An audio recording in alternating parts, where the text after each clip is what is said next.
I wasn't always a believer in medical cannabis, but I met a girl in my district who was being told by her doctors that she was going to have to saw her brain in half to stop the seizures from firing across. Today, that little girl is a medical cannabis patient. She's traded surgeries for softball games. She's traded doctors for dancing lessons. And she brings hugs and hope and joy to our entire community. It's for her. It's for the millions of Americans benefiting from medical cannabis that I call upon this administration to stop the Attorney General from harming Americans through his repeal of the Cole memo. Under the Speaker's announced policy of January 3rd, 2017, the Chair recognizes the gentleman from Florida, Mr. Gaetz, for 30 minutes.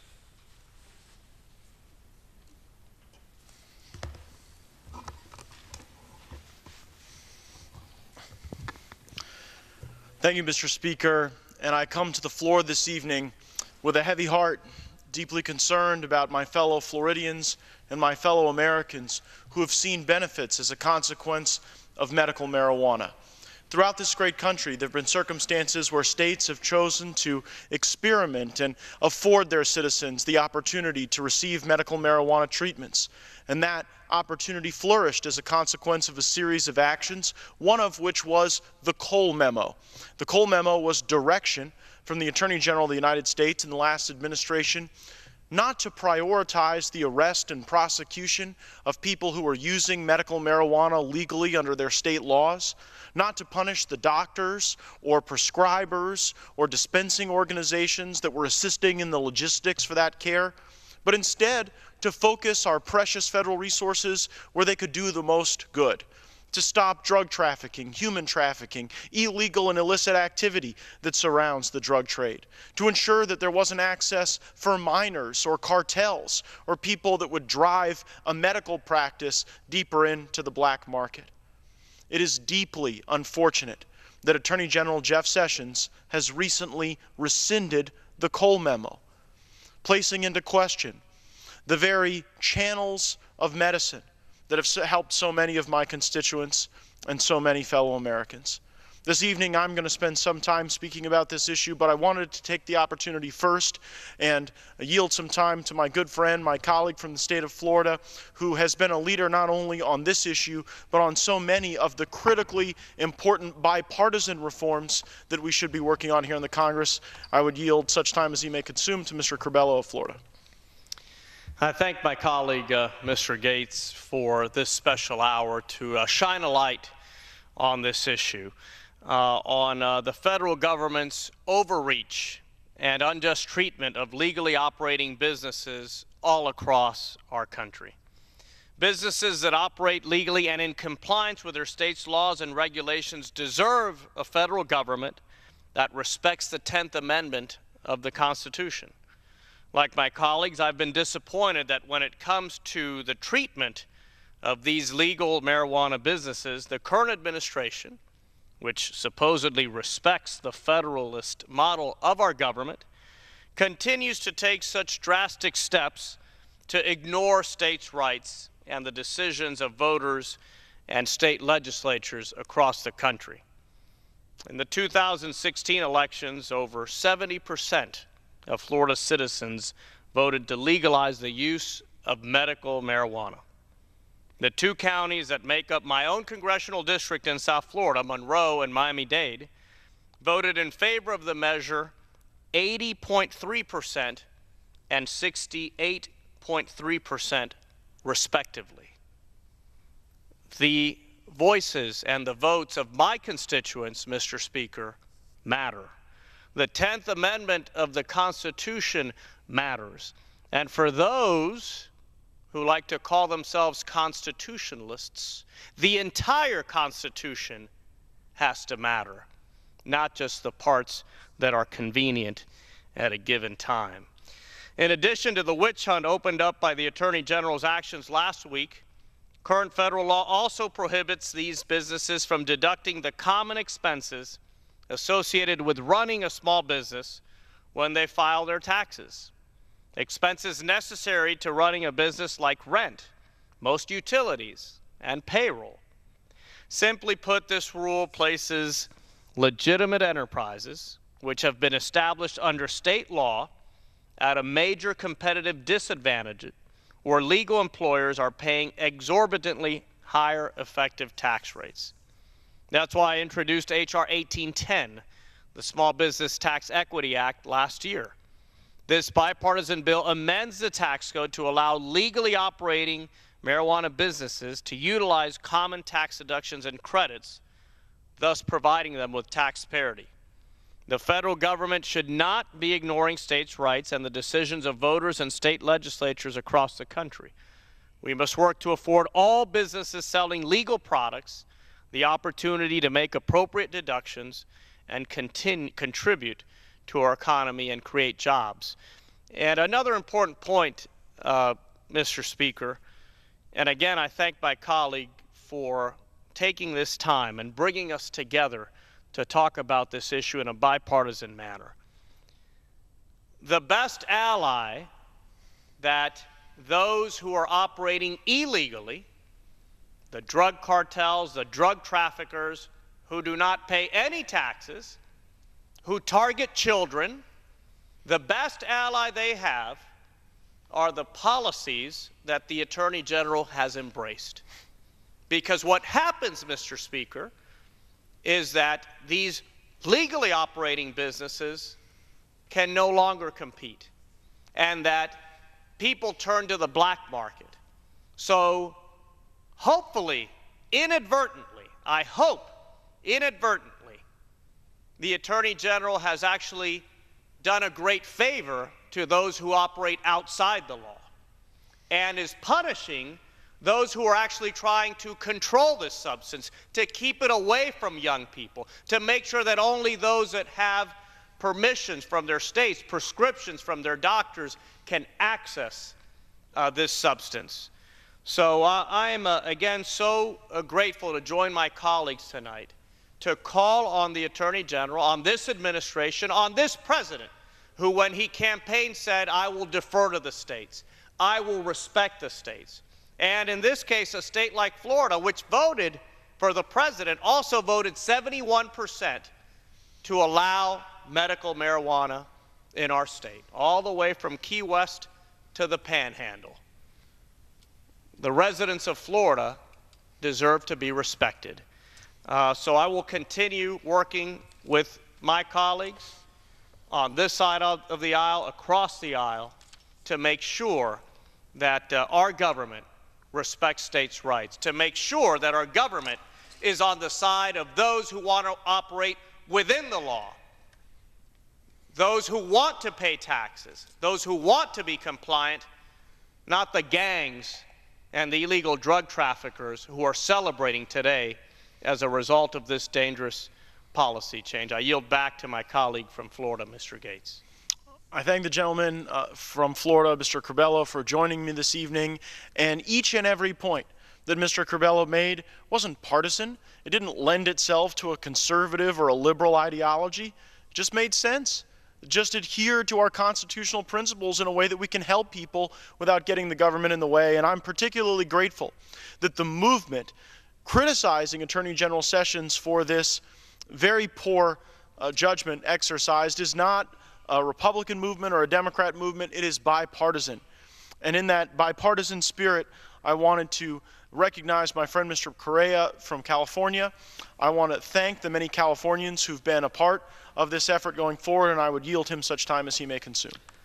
Thank you. Mr. Speaker, I'm also honored to join my colleagues from across the aisle tonight to talk about Attorney General Sessions' decision to rescind the Cole memo, which has guided the state of California as well as other states in pursuing reasonable cannabis regulation.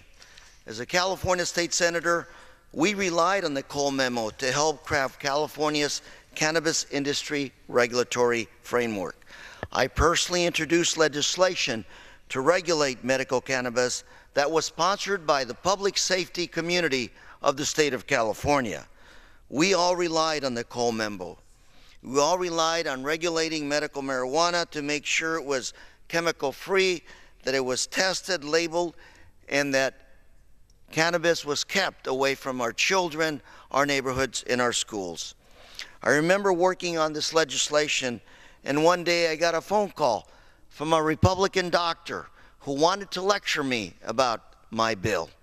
I assumed he was opposed to the legislation, but you know what? I wanted to hear him out. So I had him drive out to my district office, and during the meeting, he told me about his daughter, young Miss Monahan, who from birth to the age of 10, she was 10 years old, had had seizures. And every year, those seizures had gotten worse and worse. And the medication he had to use to keep the seizures under control had gotten stronger and stronger, with terrible side effects on his beloved daughter. Finally, Dr. Monahan fell across cannabis, medical cannabis. He used it. It was like a miracle. His daughter was getting better, no negative side effects. But then he said, "Lou, I want to make sure that my daughter's seizures stop, but I want to make sure she doesn't get high." Meaning, what he wanted me to do in my legislation was to make sure that my legislation carried language to make sure that medical cannabis was tested and properly labeled. All what this doctor wanted was medical cannabis for his beloved daughter. And there are many patients like young Miss Monahan that rely on medical cannabis, but she also relies on the proper regulation and labeling and manufacturing of medical cannabis. Attorney General Sessions doing away with the Cole Amendment effectively says to the state of California, you can no longer regulate medical cannabis. This will not be available for the young Monahans of the state of California. I say, please, Attorney General Sessions, reinstate the Cole memo. Let states do what states do best. Let's respect the sovereignty of our states, and let's move forward, not backward. Thank you, Mr. Speaker. I yield. I thank the gentleman from California for joining us this evening, and his words are a clarion call to sympathize with, empathize with, and support parents who have children with refractory epilepsy and other diseases that lead to chronic and at times unstoppable seizures. There is a desperation in the voice of parents who have children who have these seizures that moves me. A child's eyes can roll in the back of their head. They can turn blue, gasping for air. The gentleman from California, Mr. Correa, referenced circumstances where a parent would reach out and ask for help. And I would yield to the gentleman to maybe further explain how it makes you feel as a policymaker when you've got someone who wants to cut through the normal discord and disruption in the policy-making process, and they just want their child to be able to breathe in the absence of these debilitating symptoms. If you wouldn't mind, I would yield to you for that explanation. Thank you, Mr. Speaker. Just want to add that think about all the progress that we made as a country, as a nation, in regulating cannabis, medical cannabis, how so many states have relied on that Cole memo to be lawfully abiding citizens, lawful businessmen, and states have also relied on that memo to make sure that their regulatory framework fits within federal guidelines. Much time, energy, effort, resources haven't been invested by these states to make sure that we're following federal law. And overnight, Cole memo's gone. All that work these states have put together is out the door. What do we tell all these citizens that want to follow the law, want to pay their taxes, want to do what's right under the law, that they are not criminals? This is not right. It's inconsistent with our due process. And at the end of the day, again, these are states' rights. We've given effectively these powers, these abilities to the states to regulate medical cannabis. We cannot just turn our back and say, we didn't mean it, sorry. Let's move forward. I don't believe we can return to those days when we would lock up individuals for minor sources of cannabis. We can't go around the streets and arrest people for cannabis anymore. And of course, Dr. Manahan has to have the ability to continue to medicate his daughter. I yield. I thank the gentleman for yielding back, and I wish his constituents the very best of luck in these trying times. One may reasonably wonder, what does the repeal of the Cole memo really mean for a patient or a doctor or a dispensing organization? And it presents a series of logistical challenges that could be crippling not only to this industry, but to the very vulnerable Americans who rely upon it for medicine.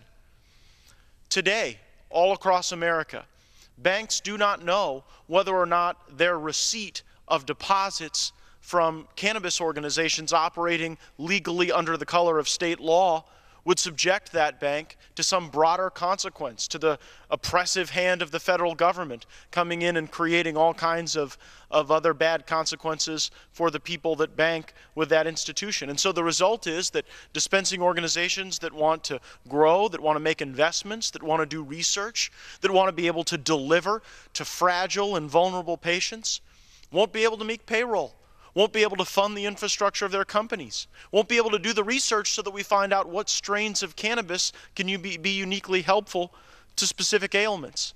And so this repeal of the Cole memo isn't merely a circumstance where you're okay so long as you're not being arrested or prosecuted in that very moment. It literally erodes the framework that has allowed people to be able to bring medicine to the doorstep of some of our most vulnerable Americans. That's the true danger here. Confusing policy, lack of clarity regarding the rules. In an area where innovation could do so much good for people, why would we not want the clearest, most predictable rules possible? Why wouldn't we want the highest standards for testing and labeling and research? Why wouldn't we want to introduce cannabis not in a context that could lead to abuse or money laundering or other illicit activity? Why would we not want it introduced in the most clinical setting possible? Approved by researchers, prescribed by doctors, and then used by patients that oftentimes have seen every other reasonable medical remedy fail. I'm a limited government guy. I just don't understand why any administration, Republican or Democrat, would want to place the government between vulnerable people and something that could potentially help them. Again, recognizing the bipartisan flavor of this evening, I wanted to take just a moment to recognize one of my conservative friends, someone who has led in this institution on conservative causes during his tenure here. I would yield such time as he may consume to the gentleman from South Carolina, Mr. Sanford. I thank the gentleman, and I just wanted to join you just for a few moments to simply applaud the way in which you're raising this issue tonight. I think it's incredibly important because it was Jefferson that actually said that the normal course of things was for government to gain ground and for liberty to yield. Let me say that in English. For government to gain ground and for liberty to yield. And you think about the significance of the 10th Amendment and what it says. Its words are real simple. Those powers not delegated to the United States by the Constitution, nor prohibited by it to the states, are reserved to the states respectively or to the people. This is a gut check moment on the degree to which we really believe in the 10th Amendment and we really believe in a limited federal government. So I'd make, I guess, very quickly 3 points. One, what you're talking about tonight is ultimately about this larger question of whether states are simply proxies, if you will, worker bees, if you will, for the federal government, and nothing more than that. You know, are all decisions to be made in simply Washington, D.C., or can they actually be made at the local level? This issue that you're raising is ultimately not about marijuana, but it's about local voice and local control. And so, for instance, we have an oil drilling issue off the coast of South Carolina, and a number of us have raised it, not because it was our idea, but because every single municipality along the coast of South Carolina came out in unison with different resolutions, different proclamations that said, we don't want offshore, not so much for offshore, but for its impacts in the way that we develop as a coastline. And so this is ultimately about simply this larger question of, does Washington make all the calls? Or is there a state government and a local government and individual involvement that actually is involved in the way that decisions get made? I would furthermore, say that this is a gut check vote on the notion of federalism. Federalism is hard. You know, the reason our founding fathers didn't want a king or a queen, but wanted this messy process called a Republican and the Democratic voice that went with it, was because though it's a lot harder, it's a lot fairer. One man, one voice. Not all voices in Washington. And so what I think is interesting is back when I was in a different role at state level, I remember different bills coming across my desk. And different counties, for instance, proposed tax increases. And staff would say, well, you got to veto that. And I'd say, no, counties are free to make stupid decisions. I don't agree with it. I think it's a mistake. But, you know, counties ought to be able to have the voice to decide what they want to do. This is that exact same principle at play at the federal level. And by having this quilt work of different experiments in different states and then being able to determine what works and what doesn't work, we're able to formulate national policy, not from on high, top down, but from the bottom up. And finally, I'd make this simple point. This is about saying the federal government does not decide the complexion of a local business. I think that what was significant about one of your earlier speakers, Carlos Cabello, H.R. 1810, I'm a co-sponsor of his bill. It simply says you got to treat a local business as a local business. If it's legal locally, then you got to treat it as such. And you can't come in and preempt from a federal level and decide how a local business is going to operate. So for a lot of different reasons, I simply applaud what you have raised tonight, and I thank you for your voice and your very, very strong stand for liberty and conservative principles in doing so.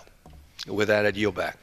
I thank the gentleman for yielding back, and it's worth noting that so many of the experiences that make up the people who serve in this body come from local government or state legislatures or governorships. I'm very proud to have served in the Florida legislature. I know my colleague, Mr. Sanford, served as the governor of the state of South Carolina, and we have seen how states can function as the laboratories of democracy. And from time to time, a state may look at another and say there's a circumstance where they've done something right or they've done something that we wouldn't necessarily agree with. And then we can tailor proposals that have withstood scrutiny and review and experiences in other states and try to improve upon them. That is the great federalist system that our founders promised us that remains guaranteed in our Constitution today. Federalism is not some quaint little notion of how government should run. It is the enduring promise that we have a right to live under today. And so I thank my colleague for reminding the Congress that it is the states that are the necessary constituents of the federal government, not the other way around. And it highlights why the decision of the Attorney General to rescind the Cole memo was so deeply flawed, because it highlights the arrogance of a federal government that believes that its policies should always stand in primacy to innovation at the state level. Here, that innovation is helping people. And that's the point that I'd really like to stress. I have met with hundreds of families in the state of Florida and throughout the country who've seen benefits from medical marijuana. This isn't a medical theory. It's not something that people are merely hopeful for.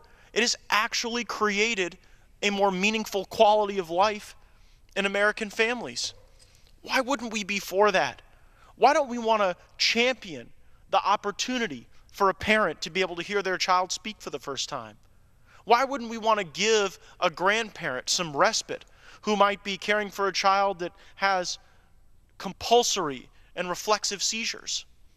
Why wouldn't we want to help a caretaker who might be caring for a parent of their own suffering from Alzheimer's or Parkinson's or dementia, where we've seen improved research and growing opportunity for progress?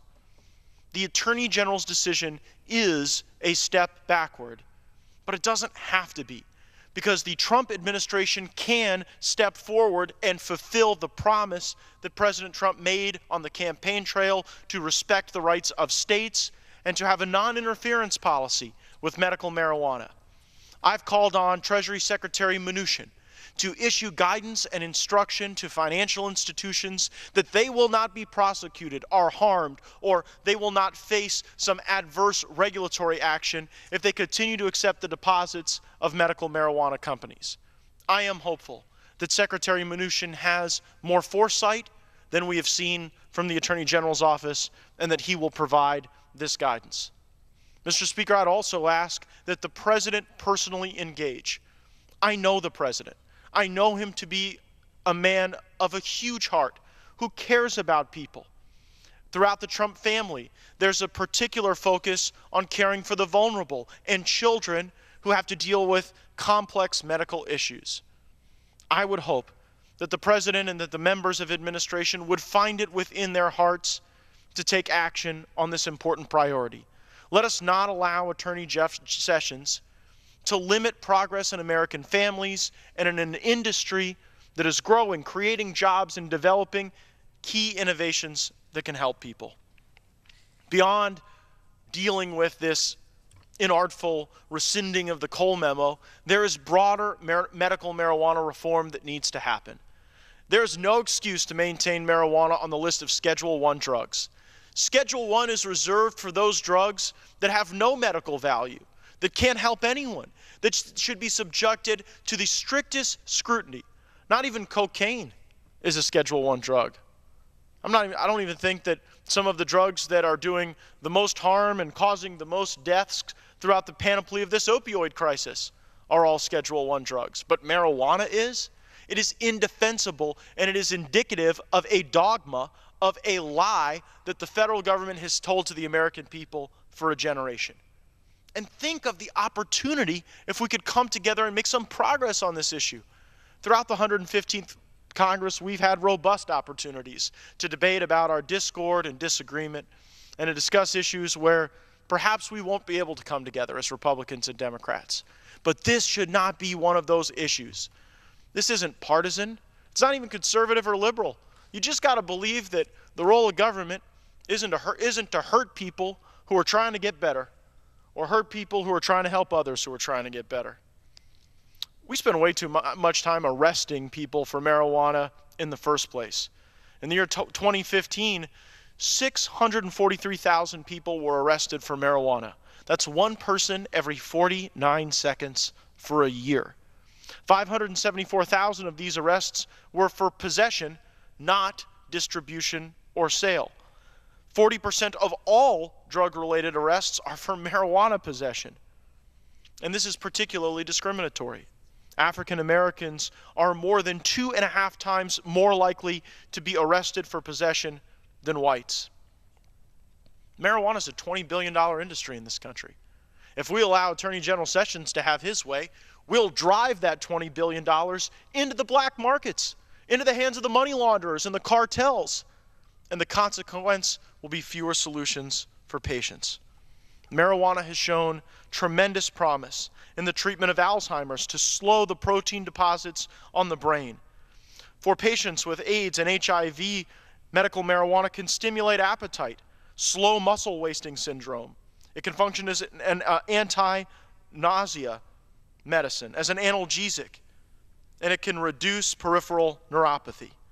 For arthritis patients, there can be a reduction in certain types of symptoms that could clear people's airways suffering from debilitating arthritis.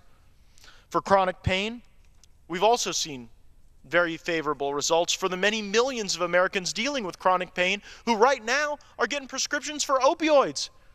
So many of the prescriptions written for opioids today in America causing deaths, taking away our children, our aunts and uncles, our parents, could be avoided if we weren't prescribing opioids in the first place and if we had a lower impact alternative like medical cannabis.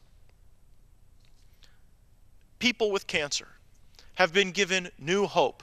Not only that these symptoms can be relieved through medical cannabis, but that the actual growth of tumors can be slowed. There's really great research. It has been published by the British Journal of Pharmacology regarding the anti-tumor properties that medical cannabis can have. But unfortunately, that research has to be done in Israel and in Europe and in other places in the world because in this country, we continue to maintain the indefensible policy that no research can reasonably occur on medical cannabis. As a matter of fact, this very Attorney General and this very Department of Justice have frustrated reasonable efforts to make more medical cannabis available for research, to unlock cures for the American people, and to help American families. Mr. Speaker, may I inquire as to how much time I have remaining?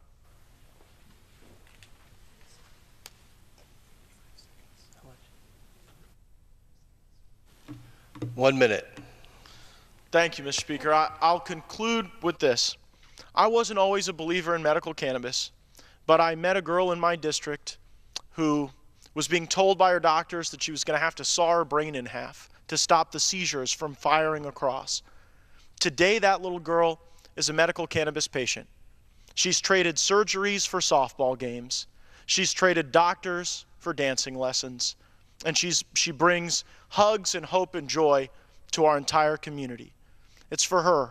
It's for the millions of Americans benefiting from medical cannabis that I call upon this administration to stop the Attorney General from harming Americans through his repeal of the Cole memo. And with that, Mr. Speaker, I thank my bipartisan group of colleagues who've joined me this evening, and I yield back the balance of my time. Pursuant to Clause 12A of Rule 1, the Chair declares the House in recess, subject to the call of the Chair.